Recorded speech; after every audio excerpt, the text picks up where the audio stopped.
बड़ा यूनिक किस्म का ट्वीट किया, बहुत पॉपुलर हो रहा है। वो कह रहे हैं इलेक्ट्रिसिटी इस हुकूमत के दरमियान जो दौर हुकूमत का 3-3.5 साल है उसमें 57% बढ़ी है। पेट्रोल की कीमतें पाकिस्तान की में इस हुकूमत ने 49% तक बढ़ाई हैं। घी की कीमत 108% बढ़ी है।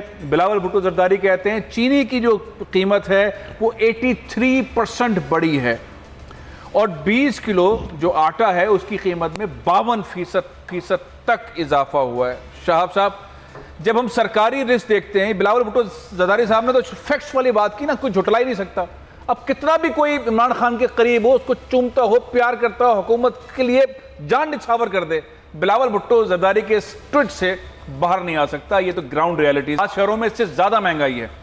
जो सरकारी लिस्ट होती है जिसमें कहते हैं कि दूध इतने रुपए किलो, सब्जी इतने रुपए किलो, ये मैं सिर्फ चूंकि आप ये काम कर चुके हैं, आम आदमी को समझ आना चाहिए सरकारी लिस्ट बनती कैसे है और ये सामान इस पर बिकता क्यों नहीं है। और लिस्ट लगी भी होती है, दुकानों में लगी भी होती है। आम आदमी का ताल्लुक तो इस चीज है कि सरकार ने बोला भाई इतने रुपए किलो है घी। अगर आप मुझे आधा मिनट देते हैं शाह भाई के पास जाने से पहले, तो मैं आता हूं आपकी तरफ। इस ट्वीट का एक जवाब मैं थोड़ा सा दे दूं।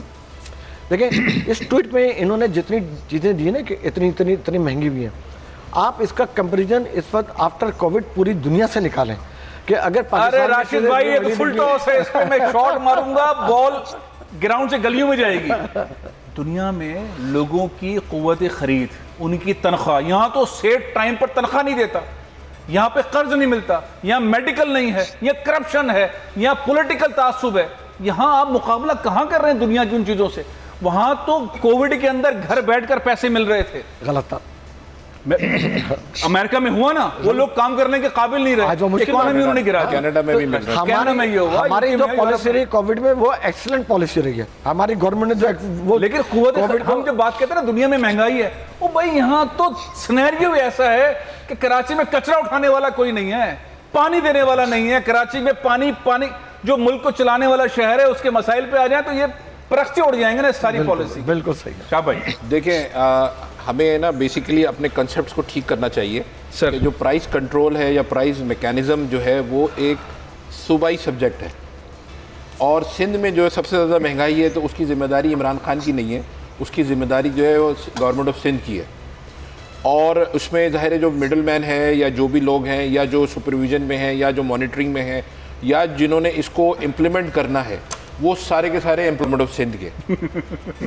ये as a matter of fact मैं आपको बता रहा हूँ। देखें, हम 520 जो मुलाजमीन है ना सिंध गवर्नमेंट के, नैब ने बोला इनको निकालो, सुप्रीम कोर्ट बोला इनको निकालो। हाँ, तो वो नैब वो उनके अंदर कैपेबिलिटी नहीं है, उन्होंने पैसे लेके नैब को पैसे देके नौकरियां की हुई और प्रमोट। तो अब इस ब्यूरोक्रेसी से रिजल्ट कैसे मांगे? देखें, एक तो हम जो वर्ड यूज करते हैं ना ब्यूरोक्रेसी का मतलब ये होता है कि वो सिस्टम जो फेडरल हो।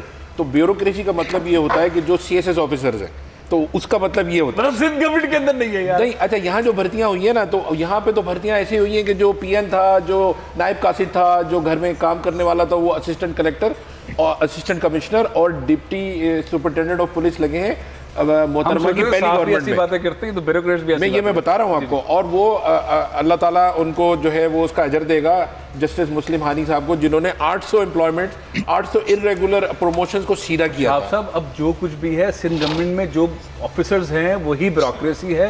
अगर वो डिलीवर नहीं कर रही और कोर्ट कह रही है इनको निकाल दो, ये कैपेबिलिटीज नहीं इनके अंदर, आवाम का इसमें क्या कसूर है अगर हुकूमत नहीं निकाल रही? वो तो कह रहे हैं कि भाई आपने लिस्ट बनाई है, इसके अंदर सब्जी की और खाने की और कीमतें ये हैं, तो इस कीमत में आप मिलनी चाहिए। बिल्कुल मिलनी चाहिए। अगर आपका होता ये है कि जो है ना जो प्राइस इंस्पेक्टर है ना, वो एक लुक्रेटिव पोस्ट होती है। हाँ। अगर किसी की आप भर्ती करा दें प्राइस इंस्पेक्टर की, तो उसमें उसकी मौज हो जाती है खानदान की। कितनी मौज होती है? अच्छी खासी होती होगी। अच्छी खासी। मैं तो लगा नहीं हूँ कभी। आप तो सुपरवाइजर, आप तो लगा रहे वाले। अब मुझे बताइए आवाम क्या करें? शिकायत करें कि सरकारी लिस्ट के मुताबिक खाने पीने की अशिया नहीं मिल रही। आवाम कहाँ? पोर्टल पे जाएं, वजीर आजम पाकिस्तान के पोर्टल पे बताएं, कोर्ट में जाएं, किसको? कमिश्नर को बताएं। एक इंस्टीट्यूशन था यहाँ पे सिविल सर्विस का जिसमें डिप्टी कमिश्नर का दफ्तर होता था, वो डेवोल्यूशन में सन 2001 में ख़त्म हो गया। उसके ख़त्म होने की वजह से काफ़ी ख़राबियाँ हुई। एक तो पुलिस जो है वो सिविलियन सुपरविजन से निकल कर आ गई बाहर। तो एक तो ये है इशू कि आपके पास वो जो प्राइस कंट्रोल के जो मजिस्ट्रेट्स होते थे वो अब नहीं एग्जिस्ट करते। वो जुडिशरी को आपने दे दिए हैं, और ज़ाहिर वो जुडिशल मजिस्ट्रेट वो काम नहीं कर पाता जो एक एग्जीक्यूटिव मजिस्ट्रेट करता था, चूँकि ज़ाहिर आपने उसको अलग करना था मजिस्ट्रेसी को और जुडिशरी को। तो आपने जो आप कहते हैं गोरे का सिस्टम, तो गोरे का सिस्टम तो है ना आपके हिसाब से मतलब कोई हल आवाम कहीं नहीं जा सकते, देखिए शिकायत कहाँ करेंगे? नहीं, अवाम को चाहिए कि जो है ना वो एजिटेट करे, वो आए बात करे भाई। जल्द से जुलूस ने पसीने निकाल दिए, तेल निकल गया लोगों का।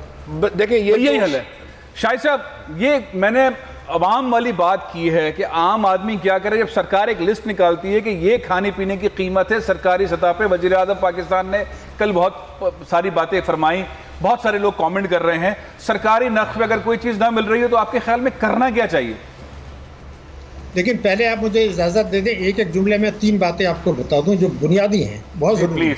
Number 1, state bank of Pakistan ने अभी ये तस्लीम किया है कि हमने जो शरह सूद में कमी की थी उसकी वजह से लोगों ने गैर ज़रूरी इंपोर्ट्स की, लोगों ने गैर ज़रूरी तौर पर गाड़ियाँ इंपोर्टेड ख़रीद ली, जिसकी वजह से हमारा तिजारती खसारा बढ़ गया। अब हम इस पॉलिसी को बदल रहे हैं, ये रिकॉर्ड पर मौजूद है, नंबर 1।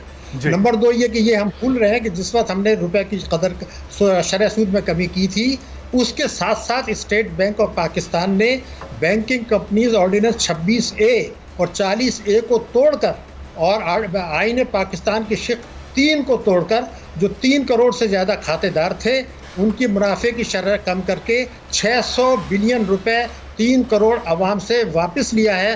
कानून तोड़कर वो खाते थे प्रॉफिट एंड लॉस शेयरिंग में, उसको आपने लिंक कर दिया। ये जो हम बात कर रहे हैं कि आपने बिजनेस को एक्सपेंड किया है, वो आपने इन 3 करोड़ आदमियों की जिंदगी अजीरन बनाकर और कानून तोड़कर किया है। ये रिकॉर्ड पर है, नंबर 1। दूसरे, कौमी बचत स्कीमों में आपने कमी की है, आपने बहबूद में कमी की है, पेंशनर्स को जो मुनाफा मिलता है, बेवाओं को जो मुनाफा मिलता है, उसमें कमी करके ये पॉलिसी रखी थी और अब ये तस्लीम किया है कि ये गलत था और आप देखेंगे IMF मुतालबा कर दिया है कि इसको आप बढ़ाएं। दूसरे, रुपए की कदर मैं आपको बता दूं, $60 बिलियन की आपकी इंपोर्ट है, $60 बिलियन की। जब उसके रुपए वैल्यू जो थी वो अगर 18 में थी 12,400 पर, अब ये हो गई है 17,400। उसपे हुकूमत को ड्यूटी है। तो ये जो बेतहाशा महंगाई बढ़ी है, आपने जो रुपए की कदर गिराई तो 60 बिलियन की इंपोर्ट्स कहाँ पहुंच गई? खुदा के गजब से डरें, ये बहुत जो है तकलीफ दे और सब्सक्राइब करें और बेल दबाएं ताकि कोई खबर रह न जाए।